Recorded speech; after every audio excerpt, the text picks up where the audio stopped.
Hello folks, and welcome to Wisconsin Northland Outdoor Tips with myself, John Myhre, and our co-host Desmond Bennett. And we're going to try to give you some great tips in these series to help you enjoy the outdoors a little bit more and your fishing and boating.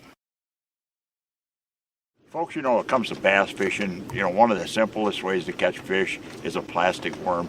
I see a lot of guys out there, they're getting new into fishing. They want to throw spinner baits and crankbaits, and there's a time for that. These fish can be active and they'll go after those baits.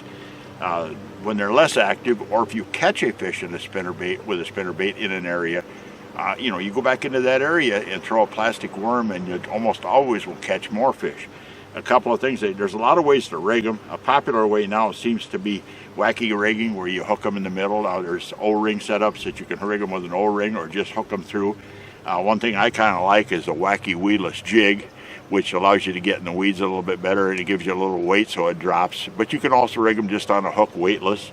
The new big thing now is Ned rigging, where you actually take a half a plastic worm, or you buy a floating worm, a short rig that's actually made for that, and they make with a mushroom head jig. And the old way that's common, that still catches a lot of fish, is using a weedless hook, or a worm hook, I should say, and rigging it Texas style. And rigging it Texas style is pretty simple to do.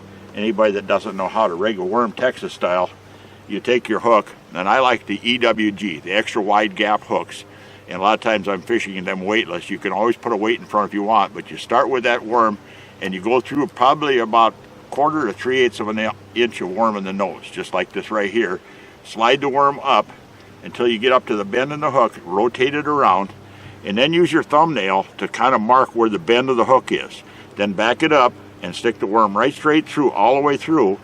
And then what I'll tend to do is I'll push the worm forward here and kind of nick the skin just underneath the skin of the worm. So you want it to hang straight, and the hook underneath there, it allows it to be a lot more weedless, and you do that, you're going to catch a lot more bass out there.